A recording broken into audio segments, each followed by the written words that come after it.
What's up guys? I am Maddie and welcome back to my channel. Kung bago ka lang sa channel ko, please don't forget to subscribe and also follow me on my other social media accounts. Kung natatandaan nyo yung previous vlog ko, I mentioned there na I have a special guest and we're going to talk about the 5 languages of love.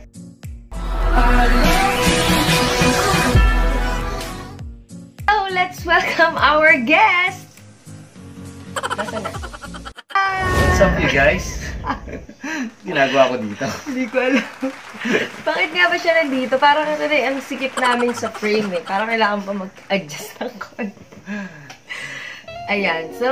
Ano ba gagawin natin ngayon? Ang gagawin natin ngayon, magbablog tayo. Magre-record tayo ng vlog. Okay. So, today, we're going to talk about the what? 5 languages of love. Yes, exactly. Okay, so, since love month ngayon, nagsama ako ng kakuntsaba. Hindi ko pa siya may talent fee ako dito. Oo, sige, may talent fee ka. So, hindi ko pa napapakilala sa inyo yung aking special guest.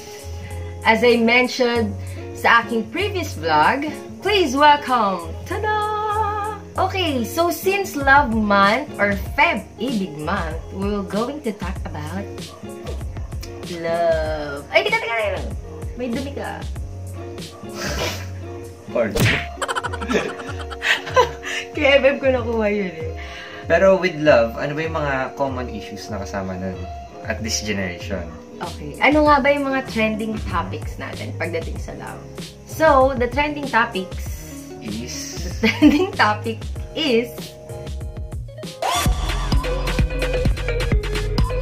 yung mga third parties. Yes. Third party. No. So, ano ba yung issue sa third party? Bakit ba may third party? Bakit ba merong third party? Ba't mahilig pumarty yung iba? Ba't mahilig makiparty sa party ng ibang Bakit nag-i-invite ng party yung iba? Okay. Okay. Bakit nga ba?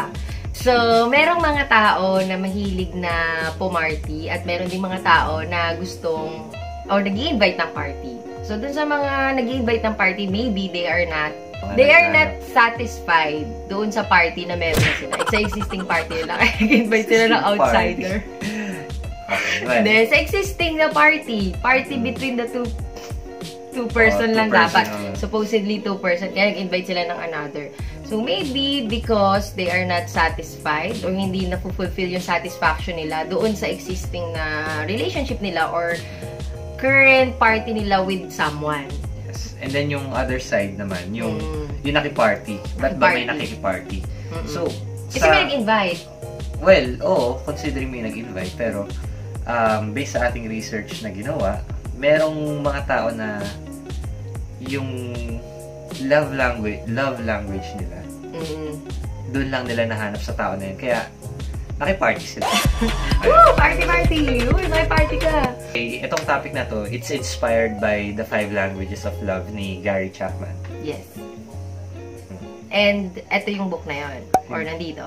Or dito. Oo. Hanapin nyo lang kung saan namin lalagay yung book na yun. Pero ipapakita ko sa inyo yun. Or nakita nyo na yun with my previous vlog din. Okay, so what is love language? Bakit ba may love language? Oo, bakit nga ba? Sino ba naka-invento nito? Well, basically, love language is, ito yung mga, ano ba tamang term doon? Lingwahe. Ano ba lingwahe mo? Ano ba language mo? PHP ka na. Hindi Mandarin ako. Yung mga bagay na you as an individual, ito yung, dito ka mas nakaka-feel ng love or feeling mo na fill up yung emotional love tank. Feeling mo na fill up yung love tank mo by these languages. Yes. So, you need to know and understand kung ano ba talaga yung language mo. Bilang ikaw as a partner, alam mo kung ano yung needs ng partner mo. Yes, emotional needs ng partner mo. Kasi importante yun. Okay. Sa isang relationship. Kailangan alam nyo yung love language ng isa't isa.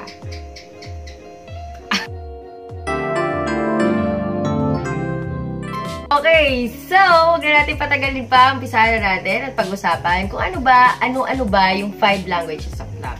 Okay, number 1 is words of affirmation. Words of affirmation means Unsolicited compliments means the world to you. What does it mean in Tagalog? Good job. And you're so foggy today. Tonight pala gabi. Kung ito yung love language mo. Hindi yan bolahan Kung ito yung love language mo, bolahan pala. Gusto mo yung binibigyan ka ng encouragement from your partner or loved one or mga kind words. Ano ba yung words of encouragement, humble compliments. Words, compliments, praises. In a way na magbibigay ka sa kanya ng mga kind words and mga anything na makaka-encourage sa kanya sa pagkatao niya. Pagkatao niya. Lalo na sa emotional needs niya. Yes. Okay, let's go to number 2. So, yung second language is quality time. Wala tayong relo. Quality time. Quality time. So, ano ba yung kailangan mo kung quality time? Ang language mo. Yung mga tao na may love language na quality time, just like this one, gusto nila yung partner nila is laging nag-spend ng quality time with them. Or, to be clear, as much as possible, gusto nila their partner is with them in the moment, physically and emotionally. With undivided attention. Kasi lalong-lalo na ngayon sa generation natin, we are in a digital generation. And kapag lumalabas ako or nakikita ko somewhere, they are in a particular, halimbawa, kain ng mga fast food chain or restaurant. Pero lahat sila nakayuko. Kanya-kanyang Facebook. Yes. Even yung mga couple na lumalabas or kumakain sa labas, sometimes they are holding their hands. They're holding hands. Holding hands, pero yung kabila, magkaibang mundo. Oo. So, they are physically together, pero magkaibang emotionally, hindi sila magkasama. Kasi may kanya-kanya silang pinagkakabalahan. So, pag sinabing quality time, kaya nga quality. Pure quality. Yes, kalidad. With undivided attention, walang iba kundi ako lang. Yes, boss. Okay, so, yung third language of love is receiving gifts. Ooh, akin na regalo ko. No. Pero, to be clear, hindi to about being materialistic. Yes. It's not about the actual gift itself. So, ano ba yung ibig sabihin ng language na receiving gifts? Ano ba yun? Well, marami naman pwedeng ibigay sa iyong partner. And hindi lang naman yung mga material na bagay. Like, for example, you can create your own style. Ano nga ba? You can give your what? Letter or any random things that makes or that says na you are thinking about that person. So, if you are that person na ang love language mo is receiving gift, sila or ikaw yung tipo na gusto mo nakaka-receive ng mga bagay. But it's not about the thing. It's about the thought that matters.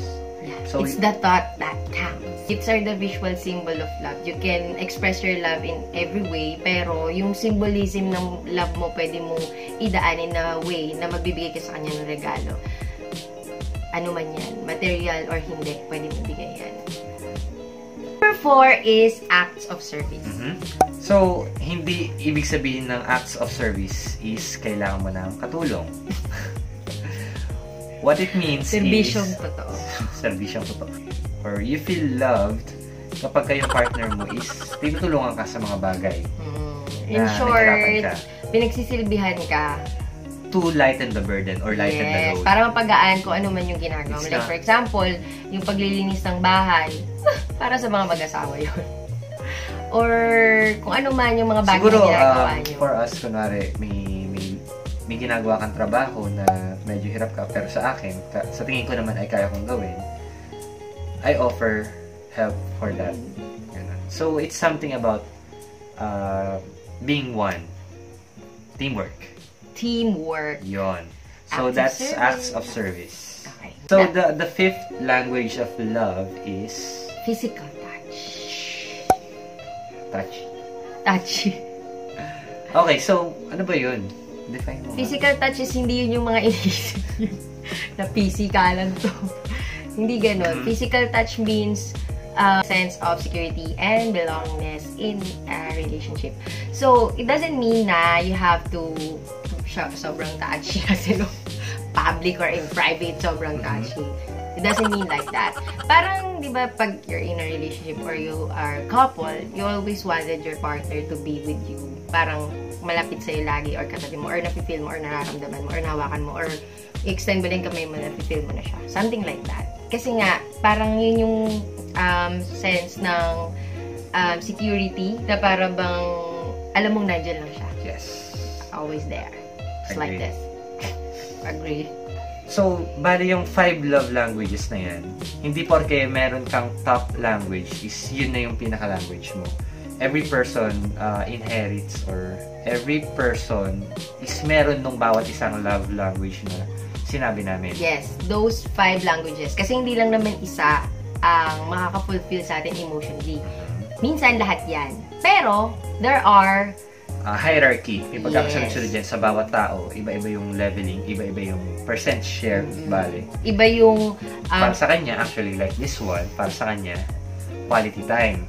Yes. While, quality time yung nasa top nung love language ko. Dun sa 5 na yun.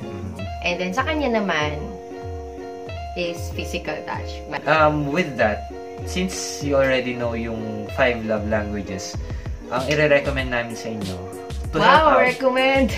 To help out sa relationship ninyo, expert here.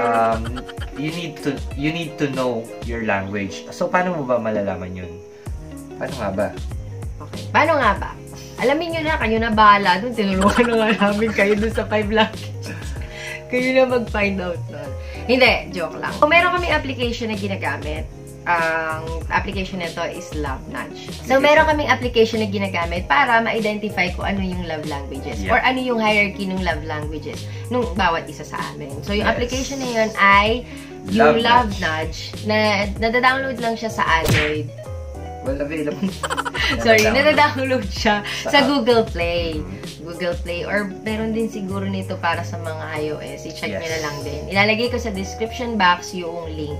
And also, you can check it out here. Papakita namin dito. So, sa app na to, kailangan mag-sign in pa, di ba? Yeah. It's actually for couples talaga. Kasi dito, pinapakita niya yung love tank nung partner mo. And then, it also shows kung ano yung love language ng bawat isa sa inyo. Also, kung ano yung hierarchy nun. Yung percentage, kung ano yung mataas, ano yung mababa. And then, para alam mo rin kung ano ipaprioritize mo doon sa partner mo. Dahil alam mo na yun yung malaki yung percentage na mas mapuno agad yung love tank niya. Kapag ginawa mo yun sa kanya. Parang kotse lang. Meron kang fuel tank, may metro. Nababawasan din yun hindi yun nagiging as lang. Hindi yun constantly filled. Hindi constant filled. Nababawasan yun kapag the moment you disconnect. Like for example, pag di na kayo magkasama. Totoo yun, di ba? Nababawasan. Kaya you have to do something or effort. Lalo na kapag you're apart. Kasi double effort. Double effort. So, that's it. Yun yung 5 love languages. And we hope na makatulong to sa inyo, lalo na sa mga couples dyan. Yes. And kung meron kayong questions or gusto kayong clarify or gusto nyo i-share, don't forget to comment down below. Also, you can share this video sa inyong mga friends para malaman nila kung ano yung 5 languages of love. And maiwasan din yung mga party-party. I'm sexy and I know it. Ng relationship in this generation because of the lack of lack of fulfilling the love languages. Yes. Kailangan kasi full tank lagi. Yung iba kasi hindi nila na monitor yung kanilang love tank until they find someone that who can fulfill or feel that. So, thank you for watching, guys. I'll see you soon. Bye, guys. Peace.